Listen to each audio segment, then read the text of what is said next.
Et boum. Liverpool s'incline 3-0 face à Forest. Waouh. C'est pas la première fois qu'ils s'inclinent 3-0, c'est la deuxième fois de suite. Parce que regardez-moi ces derniers matchs. Ils avaient perdu contre City. J'ai fait le débrief sur ma chaîne. C'était une catastrophe du côté de Liverpool. Ouais, là aujourd'hui, Liverpool vont vraiment devoir se remettre en question. Parce que là, c'est très compliqué. Non mais il n'y a pas d'excuse là. Aujourd'hui, ils ont montré un visage de 11e du championnat. C'est exactement ça. Là, ils sont actuellement 11e du championnat. Ils le méritent totalement leur place. Là, tout à l'heure, je faisais le débrief de Chelsea. Là. Chelsea en mode, ouais, ils méritent peut-être pas, vu leur jeu, ils méritent peut-être pas la deuxième place du championnat, ni même le top 4. Mais Liverpool, en fait, quand je vois Liverpool, en fait, Chelsea mérite largement le top 4 européen, enfin, le top 4 de la PL. Ça va pas, Liverpool joue comme ça, mais évidemment que Chelsea est aussi haut dans le classement. Mais c'est quoi ça? Après, ce que j'aime bien, c'est que quand les grandes équipes, en fait les petites équipes comme Forest par exemple, alors même si Forest avait fait une très bonne saison la saison passée, même si Forest avait fait une très bonne saison la saison passée, le fait que les petites équipes soient plus fortes, ça permet de vraiment équilibrer. Et c'est moi, je sais qu'il y a pas mal de gens qui critiquent ça en mode les grandes équipes sont nulles, donc la PL est nulle. En fait moi j'aime bien. Justement, il y a beaucoup plus d'équilibre.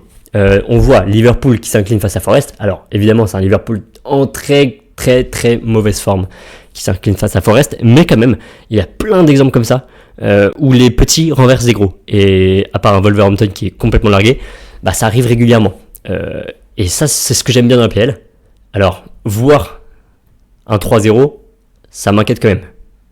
Je veux pas mytho, j'aime bien ça, parce que ça permet de mettre de l'intensité jusqu'au bout. Liverpool essaie de pousser, bon, on va voir, on va débriefer ce match, mais voilà. Ils ont essayé de pousser et c'est ça qui donne vraiment de l'énergie et du peps dans le match. Et quand t'es mené, tu vas jusqu'au bout du match. C'est pour ça qu'il faut regarder les 90 minutes, quoi. Mais bon, ça m'inquiète pour Liverpool. Honnêtement, ça m'inquiète pour Liverpool et je pense que tout le monde est inquiet pour Liverpool. Bon, on va débriefer ce match. Avant ça, n'hésitez pas à liker, à vous abonner. Vraiment, ça me donnerait beaucoup de force et j'en ai besoin. Et n'hésitez pas à liker, à vous abonner et aussi à commenter. Ça aide beaucoup l'algorithme pour le référencement. Donc voilà, n'hésitez pas à le faire et on débriefe ce match. C'est parti. Ouais, un petit point sur les compos. Déjà, Szoboszlai côté droit, il n'y a pas Bradley, il n'y a pas Frimpong, les deux blessés. Il n'y a pas Wirtz, il n'y a pas Ekitike qui débute. Après, ça reste un peu du basique. Ça reste du basique, il y a Isaac qui est là, du coup. Il y a Jones qui commence à enchaîner pas mal de titularisations quand même. Szoboszlai côté droit, qui est le meilleur joueur de Liverpool depuis le début de saison. Je pense qu'il n'y a pas trop de débat. Le problème, c'est que Szoboszlai, quand lui il montait, Konaté devait couvrir l'axe et le côté droit. Et le match de Konaté a été catastrophique. Je pense que là, sur l'ensemble des joueurs du terrain, alors il y a des joueurs en même temps du côté de Liverpool qui peuvent concurrencer un peu, mais je pense que Konaté c'est le pire joueur sur le terrain. Il y a eu du Isaac qui n'a rien touché, qui n'a pas été du tout intéressant, mais Konaté a été fautif carrément. Konaté a été fautif sur les buts. C'est même pas qu'il était juste mauvais, etc. Mais enfin, il a été fautif tout simplement. Déjà, le premier but, c'est lui qui le met en corner, il met le ballon en corner. Alors, après, ça arrive, c'est Elliot Anderson, c'est dévié premier poteau par, Gibbs White ou Jorge Jesus, je sais plus qui c'est. C'est récupéré le deuxième poteau, et c'est Murillo qui va mettre sa frappe. But 1-0. Et ça plombe les esprits de Liverpool. Et le deuxième but, c'est aussi une erreur de Konaté, du côté de Konaté. Côté droit où Szoboszlai lui il monte beaucoup, là c'est juste après la mi-temps, le retour des vestiaires quoi. C'est vraiment 46e minute, 45e et 40 secondes quoi. C'est impressionnant. Côté droit, donc côté Szoboszlai, côté gauche du côté de Forest, c'est Nico Williams qui avance, qui récupère la balle, qui a la balle, qui passe dans l'intervalle ici, qui arrive à centrer sur Savona qui marque. C'est impressionnant. Ils ont une facilité à marquer. Et en plus, le retour de vestiaire. Et le pire, c'est que le troisième but, ça vient aussi d'une action où ils étaient totalement déconcentrés. Il y a Ngumua qui rentre. Et quelques secondes plus tard, vraiment, il n'y a même pas une minute, je pense qu'il les sépare. Gibbs White avance très vite de ce côté-là, là, côté droit. Son côté droit. Côté gauche du côté de Liverpool. Qui tire. Alisson qui repousse. Ça revient sur... Gibbs White qui marque. Pardon, c'est... mais c'est qui fait la longue traversée? Bon, je sais plus, mais en tout cas, du coup, Gibbs White qui récupère, qui vient marquer. Non, ça va pas du tout. Ça va pas du tout. Et il faut que Liverpool se reprenne. Voilà, tout simplement. Tout simplement.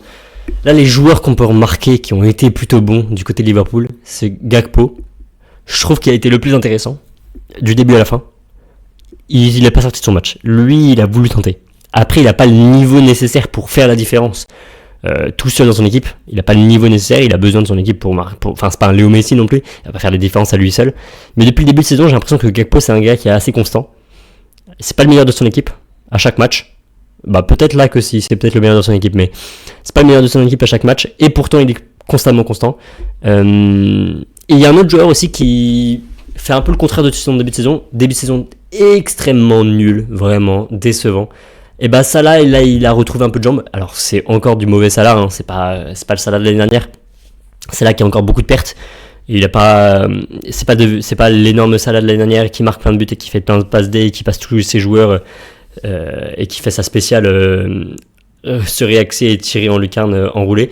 Non, c'est pas ce Salah là. Mais il a beaucoup plus essayé que l'ensemble des matchs du début de saison. Là, depuis 2 matchs, 3 matchs, il est meilleur, contrairement à son équipe. Donc, ouais, voilà. Et il y a un autre joueur aussi qui a été très bon, c'est, très bonne entrée surtout, c'est Ekitike. Ekitike qui aura apporté beaucoup de bien parce que Isaac a été très mauvais. Mais en même temps, quand en face, il y a un Murillo qui est dans une forme exceptionnelle, Murillo, il était impériable. Je sais pas en fait qui mettre entre Anderson et Murillo en tant qu'homme du match. Parce que les deux, en termes de récupération, de dégagement et de... physiquement, il y a même du Milinkovic qui a été extrêmement très bon. Face à un Salah, à un moment, il le pousse on a la faute, on a l'image de dos. On a Milinkovic qui est vraiment une armoire à glace, hein, et Salah, plutôt fin et petit, qui se fait bouger par Milinkovic, un énorme coup d'épaule. Il n'y a pas faute, hein, en première ligue, ça ne siffle pas. Et c'est impressionnant. C'est vraiment la domination de Milinkovic sur Salah, mais en fait, c'est vraiment Forest qui a dominé le jeu de Liverpool. C'était impressionnant. Là, je pense que Slot, il a beaucoup de choses à réfléchir. Il va avoir du travail. Je pense pas que ce soit lui le problème. Je pense que c'est mentalement au niveau des joueurs. Il y a clairement du potentiel dans cette équipe. Il faut juste qu'il le trouve. Je pense vraiment que cette équipe, elle est capable de faire un back-to-back en première ligue. Hein. C'est largement possible. C'est juste mentalement, là, ça va pas. Peut-être que c'est Slot qui doit dégager pour apporter une nouvelle philosophie, une nouvelle confiance. Je sais pas. En tout cas, je pense pas que ce soit tactique je pense pas que ce soit la tactique qui change tout. C'est vraiment mentalement, je pense. Ils sont pas dans leur match. À l'image de Gravenberch, il était exceptionnel la saison passée. Aujourd'hui, il est invisible. McAllister, pareil, il était très mauvais. Curtis Jones, il a rien apporté. Kerkez, mauvais. Limite, je préfère l'entrée de Robertson à Kerkez, et encore. Konaté, bon, c'était nul. Hein, c'était clairement nul. Et en face, il faut se brancher sur ces joueurs. Hein, parce que Elliot Anderson, je sais, on parle déjà de... Caicedo, meilleur milieu de terrain de PL, il y a Rice aussi qui est dans le débat. Elliot Anderson, les gars, je pense vraiment qu'il est dans le top 5, top 10, top 5. Hein. Ça, je pense, il est top 10, c'est sûr, et pas 10e. Ça, c'est clair. Et honnêtement, je pense que toutes les meilleures équipes du monde vont vouloir se l'arracher au prochain mercato. Ce gars est exceptionnel. Murillo, c'est un très très bon défenseur. On le voit au fur et à mesure des saisons. Nico Williams est excellent lui aussi. Là on a Milinkovic qui a fait un très bon match aussi. Gibbs White a fait un très bon match aussi. Lui qui devait partir à Tottenham, il était très bon, il était impliqué sur les buts. Il y a même un but qui a été annulé pour une main de Igor Jesus. Je la vois pas la main, hein. Il aurait pu très bien avoir 4-0, ça aurait pas été choquant. Moi je vous le dis, hein, il y aurait eu 4-0, ça m'aurait pas choqué. C'est impressionnant. Un petit point sur les stats quand même. Un petit point sur les stats que j'ai vu ça, c'est assez aberrant. 74% de possession pour Liverpool. Et but attendu 2,02. Un clean sheet pour Forest. Le premier clean sheet, si je dis pas de bêtises, de Forest cette saison. Et pourtant en face, il y a eu 2,02 XG. Liverpool aurait dû marquer 2 buts. Liverpool aurait dû marquer 2 buts. En face, ils auraient dû marquer 1,40. Ils auraient pu marquer 4. Ils auraient pu avoir 4-0, ça aurait pas été déconnant. 7 tirs cadrés, alors qu'ils ont eu que 26% de possession. Contre 4. Non mais c'est quoi ce bordel ? Il se passe quoi à Liverpool là ? Non, c'est limite la crise, mais c'est mentalement, enfin ça va pas du tout du coup. Moi je pense que c'est ça, dites-moi en commentaire ce que vous en pensez. Hein. Mais Liverpool 11e, au vu de leur jeu, depuis le début de la saison, je ne vous cache pas que c'est pas déconnant. Ce n'est pas déconnant, Liverpool. Et ça me fait vraiment de la peine de les voir comme ça, parce qu'ils sont champions de première ligue en titre. C'est eux qui l'ont gagné la première ligue. Et il n'y a pas eu beaucoup de changements dans cette équipe. Hein. par rapport à l'année dernière, il y a Isaac qui est arrivé, il y a Carquez, il y a Szoboszlai à droite, ok, parce qu'il n'y a pas Trent. Mais globalement, ces joueurs-là, le reste des joueurs, ils étaient déjà l'année dernière. Hein. Non, ça va pas du tout. Ça va pas du tout. Et au contraire, du côté de Forest, un petit point sur Forest, là, depuis l'arrivée de Sean Dyche, c'est impressionnant. 3-1 contre Leeds, 3-0 contre, Liverpool. Ils avaient fait un match nul contre Sturm Graz. Ils avaient perdu contre Bournemouth, je crois qu'il était déjà là, le nouvel entraîneur de Forest. Mais ils avaient gagné contre Porto. Ils avaient fait un match nul contre United. Non, vraiment, là, depuis l'arrivée de Sean Dyche, c'est vraiment pas mal. Au classement, ça l'a fait sortir de la zone de relégation. Attention, il va affronter Brighton qui vient de gagner, là, qui vient de rentrer dans le top 5. Donc attention, prochain match. Mais bon, s'ils viennent de battre Liverpool, je pense que ça va amener une confiance dans les joueurs. Mais Elliot Anderson d'ailleurs, les gars, il faut vraiment en parler. Hein. Vraiment, ce gars, il est impressionnant. Bref.